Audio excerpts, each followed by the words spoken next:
20 நாளா இந்த முருகனோட வரலாறை ஆடினோம் பாடினோம். கொஞ்ச நேரம் கவனிங்க.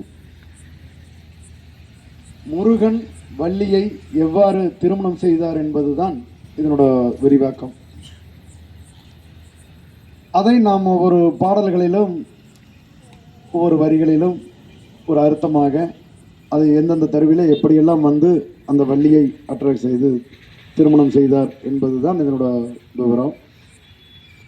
நாம் எந்த ஒரு காரியம் செய்தாலும் நமது கொங்கு மண்ணை பொறுத்தவரை விநாயகரை துதி செய்து தான் ஆரம்பிப்போம். அந்த பிரகாரம் நமது வெற்றிவேலன் கலைக்குழுவினுடைய வள்ளி கும்மியிலே விநாயகர் பாடல் முதல் பாடல். அடுத்தபடியாக தண்டவாணி கடவுளை வேண்டி இரண்டாவது பாடல். மூன்றாவதாக தம்மையாரே தம்பிரவள்ளி. மூன்றாவதாக அம்மனை அழைக்கும் பாடல். நாம் பொங்கல் சாட்டினா கூட அம்மனை எல்லாம் அழைப்போம், படைக்கலம் எடுத்து. அந்த மாதிரி இந்த கதையிலும் அந்த அம்மனை அழைக்க வேண்டும் என்பதற்காக முருகனோட வரலாறிலும் அம்மனை அழைப்பது. நான்காவதாக தம்மையாரே தம்பிரவள்ளி சரித்திரத்தை கேளு, தாளம் பிசகாமல் கையை தட்டி அசைந்து ஆடு. கூட்டல் பிரித்து பார்த்தீங்கன்னா ஒரு விவரம் தெரியும் உங்களுக்கு. ஐந்தாவதாக சலங்கதன்னை கால் கட்டி சாமிகளை வேண்டி நம் சங்கடங்கள் தீர நாம் சந்தோஷமாய் ஆடுவோம். தெக்குமலை தன்னில் வாழும் தேவிவள்ளி தன் கதையை பக்குவமாய் நான் பாட பார்வதியே நீயர்ல அப்படின்னு சொல்லுவோம். அடுத்தபடியாக தேசம் புகழும் அரசு செய்து வளர் திங்கள் ஒளி வளர் நம்பி மன்னா. நம்பிராஜன் நங்கை மோகன் என்பவர்கள் வேள்வி மலையில் அரசு செய்து கொண்டிருப்பார். தெற்கு மலை தண்ணிலே சிற்றூர் அரசு செய்திருப்பார்கள். அவர்களுக்கு 7 பேர் ஆண் மக்கள். ஒரு பெண் குழந்தை வேண்டும் என்று நங்கை மோகினி அந்த அம்மா தவம் இருப்பாங்க. அந்த 5-6 வரியிலேயே வந்துடும், கண்டிப்பாக உனக்கு வந்து பெண் குழந்தை கிடைக்கும்னு பரமர் அருள்வாக்கு கொடுத்துருவாரு. இந்த அம்மா கோயிலாக போவாங்க. அந்த கானகந்தண்ணிலே மலைக்கரடுகளிலே. அடுத்த பாடலாக என்ன செய்யுவோம் கன்னிமார்களை எந்தனுக்கு ஒரு பெண் குழந்தை அருள வேண்டுமே என்று கேட்பாங்க. கண்டிப்பாக கிடைக்கும்னு சொல்லிடுவார். கானகத்தில் குழந்தையெல்லாம் கதறி அழகும். நம்பிராஜனுடைய அந்த நங்கை மோகினியாட்டவாள் குழந்தைக்கு தயாராகி விடுவாள். எப்படி என்று ஒரு 5-6 வரிகளை போட்டு குழந்தை கிடைக்கும்னு சொல்லிடுவாங்க. அது ஒரு தருவாய் இருக்க. அண்ணன்மார்கள் 7 பேர் இருப்பாங்க. மன்னர்களோடு கிழங்கெடுக்க போவாங்க. அந்த மலைச்சாரல்களிலே கானகந்தண்ணிலே அந்த கரடு முழுடான இடத்திலும் கிழங்கெடுப்பது வழக்கம். அப்படி கிழங்கெடுத்துட்டு போகும்போது பரமர் வாக்கு சொல்லிடுவார். என்னது? மா முனிவர் அருளால் பெண் குழந்தை கிடைக்கும் என்று. மானுக்கும் மா முனிவருக்கும் பிறக்கிறத வள்ளி. இந்த கிழங்கெடுக்கிட்டு ஒரு கோட்டில் எடுத்துட்டு வரும்போது அந்த கோட்டில் கிழங்கெடுத்த குழியில் பரமர் சொன்ன மாதிரி இதெல்லாம் ஒரு தெய்வீகத்தினுடைய லீலை தான்.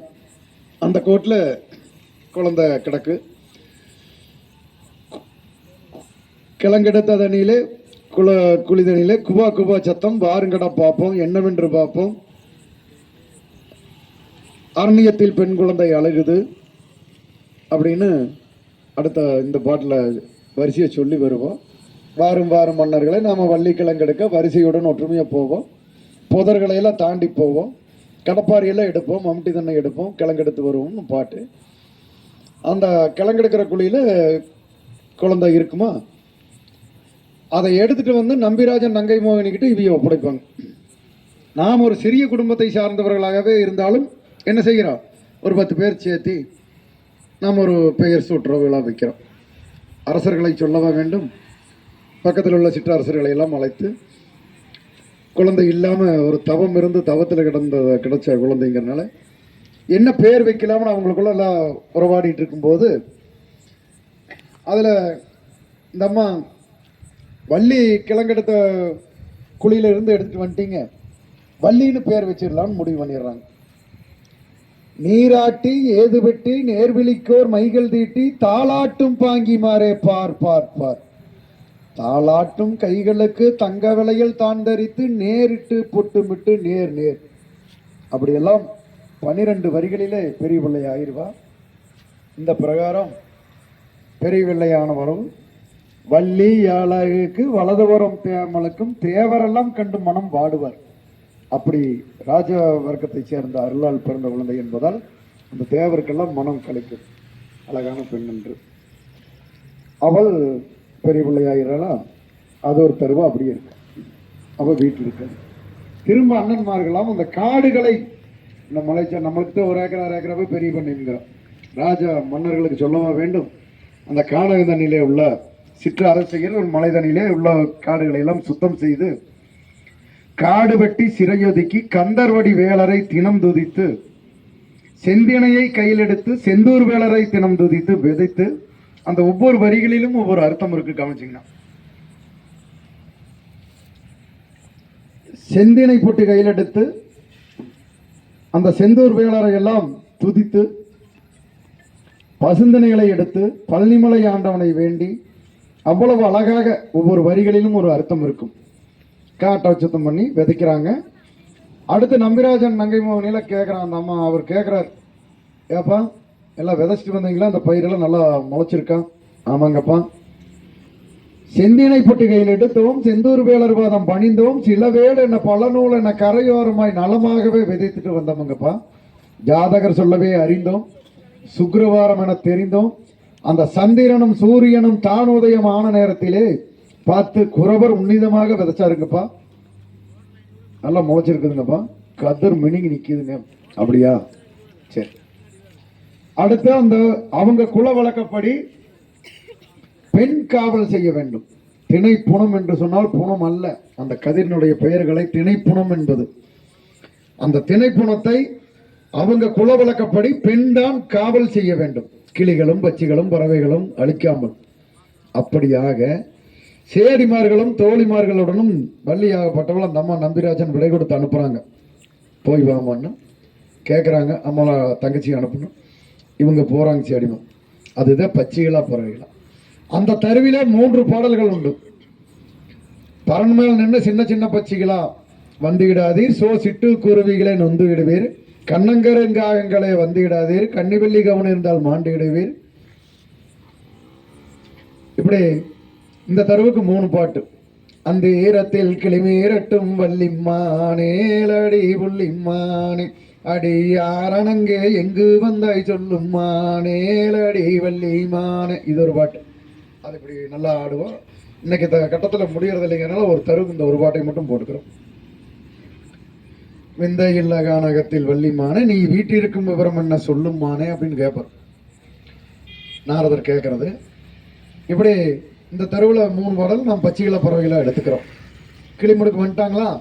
பின்னாடியே அண்ணன்மார்கள் வந்து நம்ம பெண் காவல் செய்ய போயிருக்க அந்த காட்டில் அவள் எப்படி இருப்பா அப்படின்ட்டு அதுதான் அந்த திருமாய் கால்நாட்டி குமிஞ்சு 3 ஸ்டெப் போகிறீங்க இல்லைங்களா? அதை கவனிக்கணும். பலவிதமான மரங்களை வெட்டி பரணமைத்து வெற்றிலை கொடிகள் எல்லாம் பரப்பி அதன் மேல் நின்று தங்கத்தினால் கவன்கள் செய்து தாம்பூலத்தால் கொண்டுறுத்தி வெள்ளியினால் கவன்கள் செய்து வெண்கலத்தால் கொண்டுறுத்தி வீசினாலே வெள்ளி கவன் எடுத்தென்று அந்த ஆளோளம் ஆளோளம் என்று அந்த அருணகிரி பரன் மேலே நின்று அதட்டுவாள் வள்ளி. அப்படி சுரட்டி கொண்டிருப்பாள். அப்படி இருந்து கொண்டு இருக்கையிலே நாரதர் கழகம் இந்திரலோகம் சந்திரலோகம் நாகமலை தோகமலை நடுவே வீட்டிற்கும் விராலிமலை விறகொடுக்கு மலை எல்லாம் விட்டு அந்த நாரதர் கழகம் நன்மையில் முடியும் என்று அவர் வந்து கொண்டிருப்பார். தன்னோட பைய போட்டு அவர் வேலை என்ன? யாரம்மா நீ எங்க இருக்கிற? இங்க என்ன பண்ற?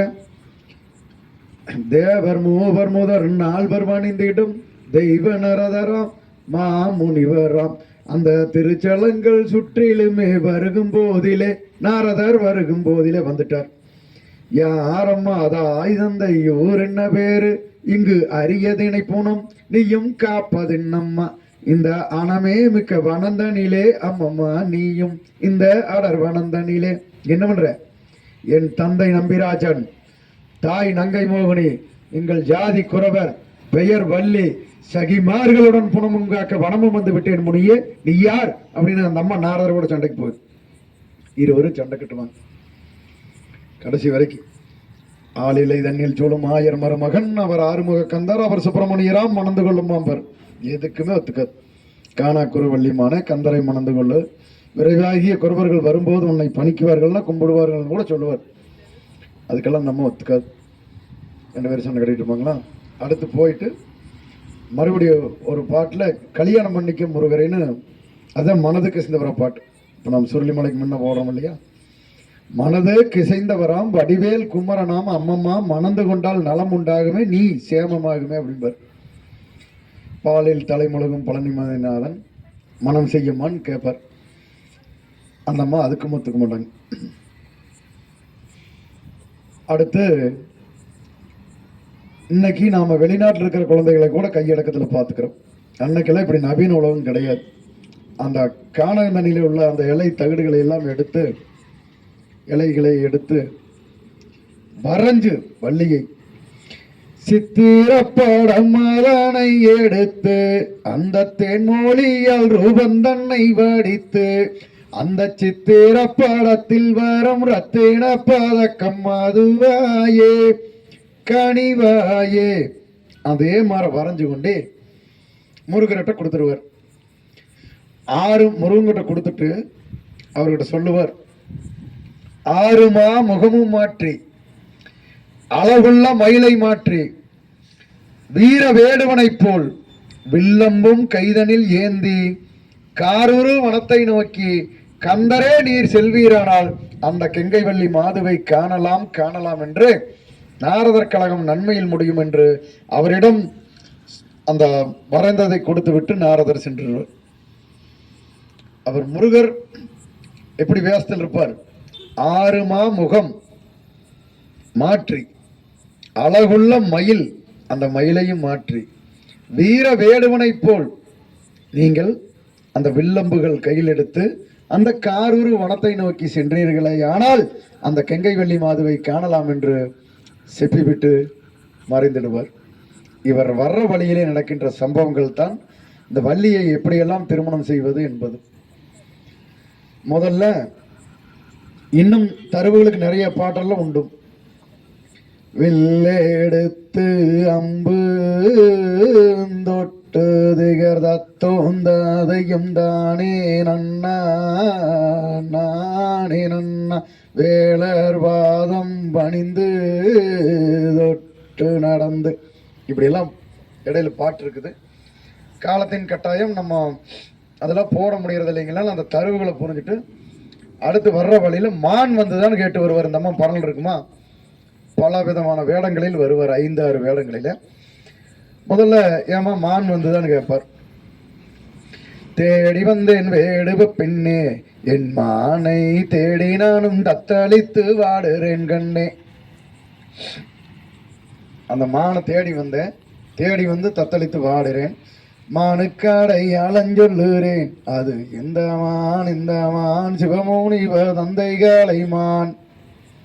அதாவது சிவமுனிவர் தந்த கலைமான்னா முனிவருக்கு பிறந்ததால் அந்த அடையாளங்களை சொல்லி வள்ளிகிட்டே கேட்குற அப்படி நீ இது அப்படின்னு. ஆனால் அந்த அம்மா அங்கே அப்படியெல்லாம் யாரும் இல்லை, நீ போயன்னு தட்டிடும். இவர் போயிட்டு திரும்ப அடுத்த வேடத்தில் வருவார். வள்ளியும் முருகனும் 2 பேர் தர்க்கம் பண்ணிக்குவாங்க. அதுதான் மங்கையர் செங்கேர். மங்கையே செங்கையில் வருணக்கவன் கோர்த்து அங்கமேலிந்திடவே என் வனத்தில் கிளி எங்கும் பறந்தோடவே அடிதெல்லுந்தேனை கோயில் வள்ளியே உன்னை நான் தேடியே வந்தேன் அடி அடிமானே மோடி நீ செய்யாதடி. அப்படியே வள்ளிகிட்ட, அதாவது இன்னைக்கு காலகட்டத்தில் நம்ம ஒரு 2 மணி நேரத்தில் அந்த செல்லில் கையடக்கத்தில் போட்டால் கூட அந்த பாட்டை புரிஞ்சுக்கிறோம். ஒரு 10 நாள் பழகினா கூட புரிஞ்சுக்கிறோம். அன்னைக்கெல்லாம் ஊரில் பெரியவி இருப்பாங்க, பாலெல்லாம் கறந்துட்டு வந்து ஊர் முகதலையில் வீட்டில் போய் சாப்பிட்டு கவலையோட்டத்தான் போகணும். காலையில் 10 மணிக்கு ஆரம்பித்தா வெடிக்காலம் மீன்கிழமை வரைக்கும் ஆடிட்டு போயிடுவாங்க. ஒரு 15-20 வேடங்களில் வள்ளி முருகன் சேடிமார்களாகவும் தோழிமார்களாகவும் நம்பிராஜனாகவும் நங்கை மோகினியாகவும் இப்படி பல வேடங்களெல்லாம் இட்டு எல்லாரும் ஒரு வேஷம் போட்டிருப்பாங்க. ஊருக்குள்ளே எல்லா ஊர்லேயும் பெருவி கண்டிப்பாக ஆடி இருப்பாங்க. சித்தை ஆடிட்டு அப்படி தண்ணி கட்ட போயிடுவாங்க, பால் கரெக்ட் போயிடுவாங்க. ஆனால் அன்னைக்கு அது வெளியே வரக்குண்டான ஜோர்ஸ் எதுவுமே இல்லை. இன்னைக்கு அப்படி இல்லை. நாம் இங்கே ஆடி முடிச்சுட்டு கொடுவா ஊர்களே எனக்கு தாராவரம் போயிடுது மெசேஜ், அதுக்கு அக்கட்டையும் போயிடுது இல்லைங்களா. இன்னைக்கு அப்படி ஒரு விவரங்கள் இருக்குது. அதனால் இதை எடுத்து செல்றதுக்கு சௌகரியமாக இருக்குது. பெண்களும் ஆடுவதற்குண்டாக இந்த 10 ஆண்டு காலமாக ஆண்கள் ஆடிட்டு இருந்ததை பழக்கிட்டோம். நம்மளை போல் உள்ள ஆசிரியர்கள் எல்லாம் பெண்களும் சளைத்தவர்கள் எல்லாம் இந்த கும்மியை கண்டிப்பாக ஆடலாம் என்று நம்ம ஆடி பழகிட்டோம். ஆண்கள்கிட்ட ஆடிட்டு இருந்தது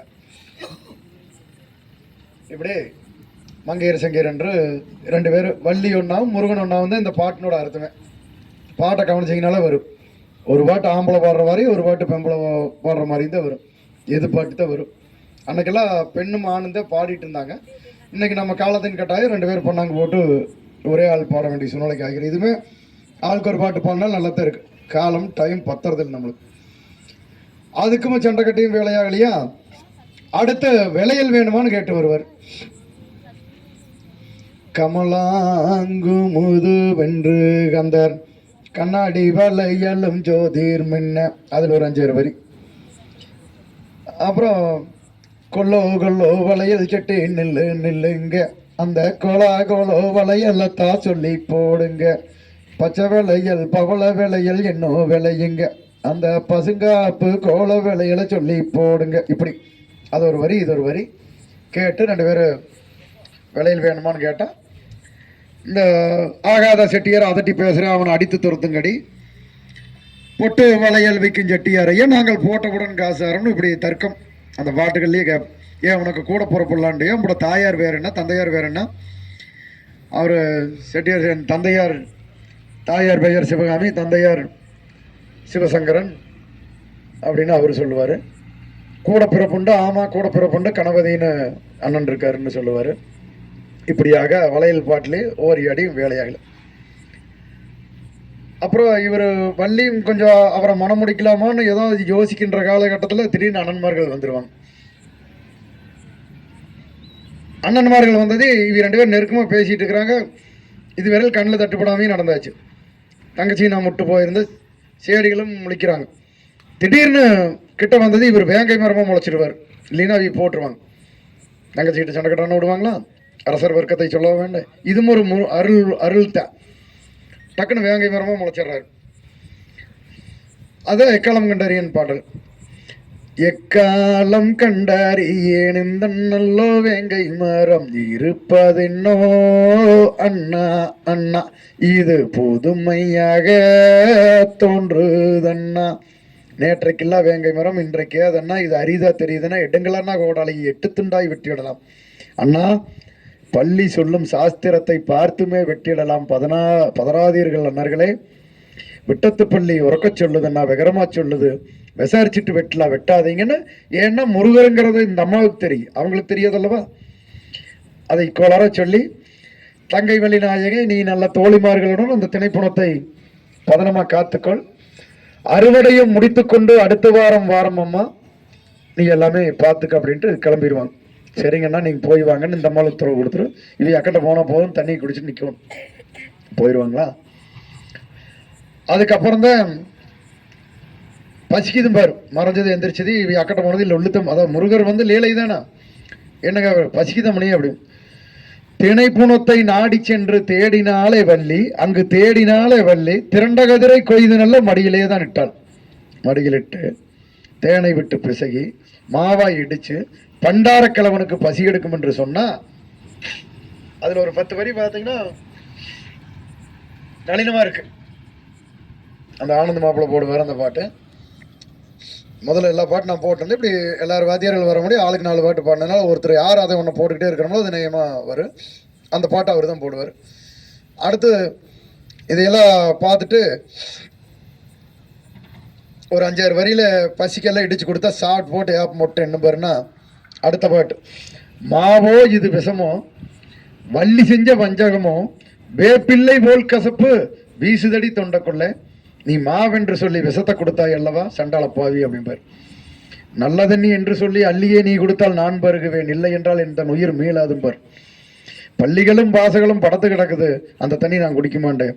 நண்டுகளும் நாரைகளும் நடமாடுது, அந்த தண்ணி குடிக்க மாட்டேன்னு தர்க்கம் சண்டை தான் கட்டிட்டு இருப்பார். திருமூர்த்தி மலையோரம் பஞ்சலிங்கல் அருவி உண்டு, பஞ்சலிங்க தீர்த்தத்தை நான் அறியேன், பாபை வள்ளி என்னை அழைத்து செல்வாய்பார். அது வந்து அந்த வரி திருமூர்த்தி பற்றி ஒரு வரி வரும். இப்படியாக அதுலேயும் அந்த அம்மா எப்படியோ சண்டை கட்டி தண்ணி கொடுத்துக்கு இதாயிருமா. அதுக்கப்புறம் தான் பார்த்தீங்கன்னா எவன் யாரை கண்டு பயப்படவே மாட்டேன், இத்தனைக்கும் சமாளிக்கிறேன் கேட்டீங்கன்னா, நான் யானை கண்டாத்தான் பயப்படணும், பெரிய மிருகமான வேற எதை கண்டாலும் பயக்க மாட்டேன் அப்படின்னு இந்த அம்மா சொல்லிடு. அப்போத்தான் இவருக்கு சார் தன்னோட அண்ணன் கணபதியாக ஆகப்பட்டவர்கிட்ட நம்ம சொல்லாமல் வந்துட்டு நாரதர் சொன்னது எப்படி ஒட்டி வருதுன்னு பாரு. இவர் அண்ணன்கிட்ட சொல்லாமல் வந்துட்டாரு, இந்த அம்மா யானை கண்டா பயக்கணும். அப்போ யானை யார்? கணபதி. உடனே அவரை போய் சொல்லி கூட்டிட்டு வந்தது. அப்புறம் ஐயன்னாரே கிழவனாரே அடடா கிழவனாரே அடல் அன்புடைய பெரியோவரே அப்படின்னா, ஐயோலத்துவான காணலிலே ஐயோ காணலிலே அங்க யானை வந்து விரட்டுதையா ஐயா விரட்டுதையா, கொம்பான வீரதையா கோதையால் என்ன செய்வேன், மதையானை வீரதையா மங்கையால் என்ன செய்வேன், அத்துவான காணலிலே என்ன செய்வேன் ஏது செய்வேன் எந்தந்தலை விதிவாசமோ பல்லு போன கிழவனுக்கு பாவியால் ஆனேன் எப்பன்னு நம்ம அழகா.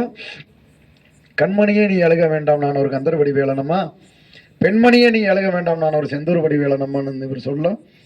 அப்போ சத்தியம் வாங்கி முதல்ல சத்தியம் வாங்காமல் கல்யாணம் பண்ணுற மட்டும் இந்த அம்மா மாண்டின்று அப்புறம் மிரட்டி ஆணை விட்டு சத்தியம் வாங்கி கல்யாணம் பண்ணிக்குவாங்க. கல்யாணம் பண்ணினது வரலாறு முடியுது. நம்ம அந்த அளவுக்கு முடிச்சுக்கிறோம், ஏன்னா அதுலேயே 2 மணி நேரம் பிடிச்சிக்கிறோம்.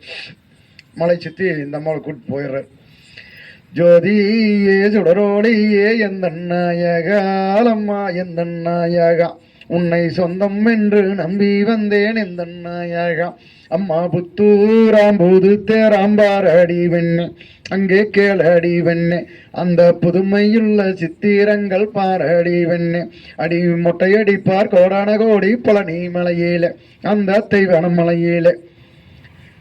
சத்தியம் வாங்கிட்டு மலையை சுற்றி இப்படியெல்லாம் சொல்லி காட்டுவார். அதோட கதை முடிஞ்சுக்குது. அதுக்கு மேலே அப்புறம் ஒரு மாரியம்மன் பாட்டு, கருப்பராயன் பாட்டு, வட்டக்குமி, அள்ளி கொடுப்பவன், இதெல்லாம் நம்ம எக்ஸ்ட்ரா போட்டுக்கிறது.